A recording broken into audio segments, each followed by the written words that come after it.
iba, es que un tico tuvo la oportunidad de ir y entrevistarse con el Papa. Imagínate ese privilegio que tuvo, pero también nos va a compartir cómo eso le permitió inspirarse en un libro. Y hoy lo conocemos. Él es José Chacón, quien nos acompaña aquí en Llegó la Hora. Sara. José, gracias de verdad por venir. Como dice Dani, qué privilegio poder estar con una de las personas más influyentes del mundo, sin importar el dogma que se profese, y que vos como periodista, como teólogo, tuvieras la oportunidad de esta conversación. No sé cuánto tiempo duró, pero eso nos lo vas a contar. Gracias por estar aquí, bienvenido. No, muchísimas gracias por invitarme y por conversar sobre todo este tema tan importante. Bueno, comentábamos ahora, justo antes de iniciar la entrevista, que tuviste la oportunidad de ser electo para representar como periodista a Latinoamérica en una conversación con el Papa. ¿Cómo fue ese momento? Tenía poco tiempo él, 3 años nos decís, de estar ya al mando de la iglesia, entonces ¿cómo estuvo esa experiencia? Estaba cumpliendo 3 años él en su pontificado y me llega una invitación al correo electrónico y yo al principio no lo creía. Sí, ahora de todos los correos, hay que escoger bien que los sobre todo. Hay gente que no lee correos, mala Bueno, maña. hay gente que se ha enamorado de Brad Pitt y cosas así por correo y era una estafa, ¿verdad? Había que verificarlo. Entonces, yo no me estaba enamorando de nadie, pero estaba realmente impactado y lo que hice fue llamar a la Embajada del Vaticano aquí, ¿verdad? Para ver, uno, si era cierto, y dos, cómo funciona eso, porque no tenía ni la más remota idea. Entonces, me reuní con el nuncio apostólico. Eso te iba a decir, ¿fue a través de la nunciatura cómo te contactaron? No, el nuncio no sabía nada, ¿verdad? El nuncio no sabía nada, entonces yo me reuní con él, yo tenía toda la idea, como no católico que soy, de qué genuflexiones tenía que hacer cuando estuviera frente a Francisco, y quería saber cómo era. Entonces el nuncio me explica más o menos los protocolos. Él no había estado nunca frente a ningún papa realmente, entonces no me supo dar mucho más, o sea, me fui más o menos parecido. Pero entonces, claro, como soy bien lector, empecé a investigar y bueno, había un protocolo más o menos establecido, pero todo me lo cambió. Yo estaba dispuesto, ¿verdad?, a hacer ciertas cosas que había leído. Y lo primero que hizo fue darme la mano. Él, ¿cierto o no? Creo que con esto que nos contaba José, él era disruptivo. Creo que los protocolos antiguos que los feligreses tenían hacia el Papa, a él como que le chocaban los besos en la mano, que lo jalaran, que le trataran de besar, sí, pues no sé, algún símbolo, un crucifijo, un anillo. Para él era... Por cómo él se comunicaba físicamente, parecía siempre estar incómodo ante eso. Correcto, y además, bueno, yo corrí con tan buena suerte de que él habla español, ¿verdad? Entonces, la barrera idiomática era nula, y como argentino que es súper cercano, muy de tocarte mucho, de acercarse bastante, de abrazos, y eso me cambió totalmente la idea que yo tenía, algo muy protocolario, algo muy serio, algo muy formal, y no fue así. Y llama la atención también, y en ese caso en particular con vos, José, el tema de elegir a alguien que no fuera católico, porque el Papa tenía esa cercanía con los no católicos, y creo que eso también se marcó mucho en la invitación con vos. Totalmente. Francisco hizo hizo muchas cosas que rompieron no solamente con la parte más externa, sino también con la parte interna de la iglesia, es decir, hizo cosas que generaron también mucha roncha dentro de la iglesia, dentro del Vaticano. Una de las cosas fue su apertura. Fue el primer papa que visitó a alguna entidad musulmana. Fue uno de los papas que más visitas tuvo de otras religiones, en cuenta la delegación en la que yo iba. Y fue impresionante. Quiero contarles algo muy sencillo que me llamó mucho la atención. Cuando uno entra, bueno, lo recogen a uno, lo llevan adentro a la parte no turística del Vaticano, sí, ya te iba a ¿verdad? preguntar que dónde había ocurrido, si en un hotel, en el Vaticano, la entrevista. En el Palacio Papal, digamos, en el Palacio Apostólico. Lo recogen a uno afuera, una camioneta, una microbús, sí, una bucetita, y lo llevan a uno hasta el Palacio y sube un ascensor 4 pisos. Cuando uno ve las fotos del Vaticano, ahí se ve exactamente ese edificio y esa ventanita que yo recuerdo perfectamente, pero uno va caminando, son 100 salas, ¿verdad?, de todo ese palacio. Uno va caminando, va viendo lo que son las sedes anteriores, es decir, donde otros papas atendían en audiencia. Esto fue una audiencia que duró 3 horas largas. ¿Él te recibió en la que era la famosa oficina que él tenía al lado de su habitación? ¿O era algún tipo de salón? Era un salón de audiencias. Sin embargo, llamó mucho la atención que cuando uno va pasando por todas las otras sedes, que no se repiten, es decir, cada papa tiene una en particular, yo sí vi esas sedes muy elegantes, llenas de muchos ornamentos, y cuando llegué a donde era la que nos tocaba a nosotros, era algo como esto, algo donde íbamos a estar al mismo nivel. Pues sí. O sea, interesante. O sea, él no Eso iba a reflejaba estar su ni personalidad. lejos ni arriba. Estaba a este nivel, de tal manera que uno podía realmente ver los zapatos, si era cierto que los zapatos eran zapatos, Nada no de los esos, rojos, los rojos, aquellos sí, de y así, charol. sino zapatos comunes y silvestres. Es decir, estar así cerca de él, y eso me impactó mucho. Claro. Ahora, en temas de la iglesia y de todo esto de las creencias de cada grupo, llama mucho la atención porque también te inspiró a sacar un libro. ¿A qué se debe esa inspiración? Bueno, como teólogo sí me interesaba mucho el análisis histórico de lo que yo estaba viviendo ahí. Es decir, ¿cuántas veces ha ocurrido en la historia, en la larga historia de la iglesia, que una delegación como esta se reúna con el Papa? Que hable de estrechar lazos y que nos comisionemos para trabajar por la paz entre las facciones del cristianismo. Esto en primer lugar. Entonces me impactó mucho cómo se dio eso. Quería contar esa experiencia de una forma de primera mano y con reflexiones teológicas. ¿Qué implicaciones reales tiene? Porque, por ejemplo, un detalle muy importante que muchas personas no saben es que la misma web, digamos, página web del Vaticano, tiene una sección donde se habla de que ya no hay división entre protestantes y católicos. Es decir, hubo un momento dado en que una reconciliación y la condena contra Lutero se había levantado, ya no es un hereje. Pero se sigue predicando como si fuéramos separados. Yo recuerdo pequeño que nos decían los hermanos separados. Entonces me interesaba mucho tomar la parte más teológica y llevarla a un libro, pero también desde una experiencia personal.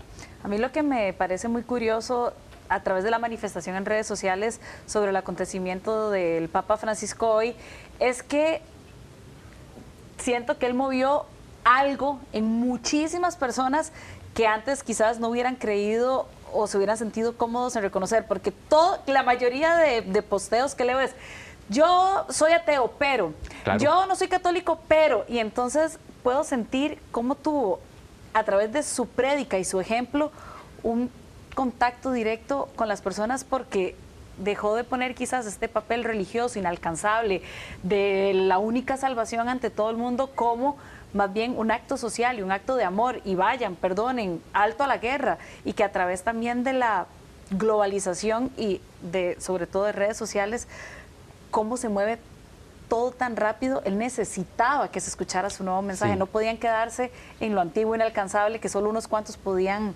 obtener. Y yo creo que hizo tres cosas que lo catapultaron mucho para sentirlo tan cerca. Uno, bueno, hay muchos millones de latinoamericanos, ¿verdad? Eso es una cosa muy importante. Que si fuese otro italiano, que era lo normal, o el alemán, o el polaco anterior, o sea, se reduce mucho ese impacto, pero al ser latinoamericano es un boom. En segundo lugar, él supo dar signos muy importantes desde el primer día, ¿verdad? Él sabe lo que es la comunicación. Entonces, los primeros signos que dio fueron muy asertivos. Lo tercero es que se acercó a las mujeres y a darles por lo menos unos pasos más adelante. ¿Viste lo que dijo ahora saliendo del hospital? Ah, sí. Que lo está dando una pequeña declaración y dice que donde en las cosas son dirigidas por mujeres, todo sale bien, decía todo. Totalmente. Y yo decía, claro, es que se daba a querer porque siempre tenía un mensaje para cada grupo. Y no es la primera vez que lo dice, lo repite mucho. De hecho, dice que si el mundo fuera dirigido por mujeres no habría guerras. Pero sí, le dio un mejor lugar. Todavía a la iglesia le falta camino, pero eso fue es que estamos hablando de una entidad milenaria. Totalmente. Que romper ciertas cosas no es fácil. Entonces se metió ahí. Y por último, en tercer lugar, empezó a hablar más de cerca con las personas diversas en todas sus facetas. Sí. Y ese acercamiento y esas palabras amables de él, realmente, aunque no cambiaron el dogma, cambian la forma de relacionarnos con la iglesia para millones de personas. Y que me llama mucho la atención, y de manera personal debo mencionarlo, el Papa tuvo una realidad previa a su papado que creo que le permitió ser congruente cuando ya ejerció el poder. Porque era una persona cercana, de repente viajaba en bus, tenía cercanía con la gente del pueblo, su barrio, el fútbol, y eso le permitió, bueno, también contacto con otros líderes religiosos, pastores y demás de Argentina, que le dio como ese panorama, esa cosmovisión más amplia, para llegar a ejercerlo desde su posición, que muchos dicen que fue difícil porque hay una estructura rígida dentro de la iglesia. Ahora, hablando de cuestiones de conectar con la gente, el título de tu libro es Gálatas estúpidos. Sí. Genera una reacción inmediata. Sí, ¿Por qué? tenemos que ahondar en el ¿Por qué? libro. ¿Por qué pasó ese título? Bueno, porque es una frase de él. En esa audiencia que tuvimos, él dijo, Gálatas estúpidos. De hecho, lo dijo en italiano. Ya cuando habla en audiencia, cuando habla conmigo directamente, habla en español, pero en audiencia habla en italiano y es traducido al inglés para que el resto pudiera entender. Y dijo, Gálatas stolti, estúpidos. Y dice, pero es que no se alarmen, dice, esto es un versículo de la Biblia. Ajá. Gálatas 3.1 dice, Gálatas estúpidos. Y está traducido así en la Biblia. Y se refiere a las personas que se aferran, digamos, a los extremismos, a los fanatismos, a las divisiones. a las divisiones. A esas personas, tanto la Biblia en Gálatas 3.1 como el Papa Francisco, les llama estúpidos. Pero es que la palabra estúpido viene de la raíz de quedarse, bueno, estupefacto, digamos, como quieto, que no saben qué hacer, como confundido. Entonces no es una connotación de insultos, ofensiva tal cual, o de sí. insultos, sino de no están haciendo lo que tienen que hacer, están quietos en un lugar donde no deben quedarse quietos, sino que tienen que moverse hacia la reconciliación. Entonces es un título del libro que rescato de la frase del Papa y que tiene también un trasfondo bíblico. Claro, y que llama mucho la atención, que Por eso es lo que supuesto. busca un libro también, ¿verdad? Yo siento que este libro cumple quizás como una función que es la que llevó Francisco o el Papa Francisco detrás de la unión, como vos nos decís, yo no católico, tuve la oportunidad, la vida me la puso, la aproveché, conversamos, nos unió las diferentes quizás cuestiones, las dudas que podemos tener, las preguntas que quizás vos tuviste que él abarcó y viceversa. Y es interesante pensar uno como creyente, cristiano, en qué momento en la historia se generaron tantas divisiones cuando lo que predicaba Jesús en este caso era unión, amor, comunión, comunidad. Y con el paso de los siglos es yo creo esto y yo te condeno y yo a vos, y si no venís aquí estás por fuera, y si no crees lo que yo creo, y estamos haciendo todo lo contrario. Y en este libro lo que me gusta es como vos desde tu posición pudiste conversar con alguien que quizás tiene otra y coincidir y plasmarlo. Sí, y además estoy súper de acuerdo con vos porque ese es el espíritu del Papa, de su pontificado. Yo creo que ese es su gran mensaje. Pero sobre todo, cuando yo lo traté, lo corroboré, es que cuando yo seguí muy fervientemente su elección, o sea, todas las horas previas y las semanas previas, cuando había abdicado Ratzinger, claro, que fue muy interesante, yo estaba allí, casi saco vacaciones para estar viendo eso. Cuando es electo, yo tenía mis dudas de que fuese alguien, digamos, llamémosle tan abierto. Tal vez eran posiciones, mucho mensaje porque la iglesia estaba de a la caída, ¿verdad? Venían todas las denuncias por abusos sexuales y otras cosas económicas del Vaticano. Entonces tenía que lavar la cara, pero cuando lo conozco y realmente fueron horas largas de conversación. Ay, qué afortunado. Yo digo, no, esto es genuino. No puede disimularse durante tanto tiempo, ¿verdad? No puede ser tan buen actor, era genuino. Y yo sentí esa cercanía. De hecho, quiero decir que siendo un no católico, me sentí tan bienvenido en la sede del mundo católico como pocas veces. Es decir, eso es decir mucho. Claro. De verdad que, como dicen, Que las puertas este libro abiertas para genere todos. mucha expectativa. ¿Qué querés dejar en el corazón de la gente cuando termines de leer ese libro? Uno, el corazón de este líder político y religioso tan cercano. Eso quiero que la gente se lo deje. ¿Cómo era ese corazón? Si yo puedo transmitir eso, por lo menos en el tiempo que pude conversar con él, eso sería muy importante. Y lo segundo, nuestro grano de arena. ¿Qué vamos a hacer ahora?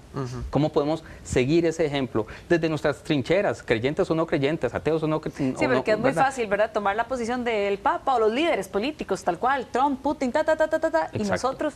¿Y nosotros qué hacemos? José, ya para despedir, ¿dónde pueden conseguirlo? Porque yo creo que este es el mejor momento para poder leerlo, disfrutarlo y ahondar en este tema. Está disponible en todas las librerías internacional, en Amazon también, pero sobre todo en librería internacional lo pueden encontrar. Bueno, que está en todo el país prácticamente. Muchas gracias, José, por acompañarnos. Gracias a ustedes. Gracias, José, que tengas linda tarde. Bueno, y para continuar con este tema, nuestro compañero Alex pues nos tiene preparada una información para que luego de este corte usted pueda disfrutar un poco de ese detalle, de cómo la historia del Papa y cómo este proceso también está presente en nuestro programa de hoy. Así que quédese con nosotros, ya venimos con más.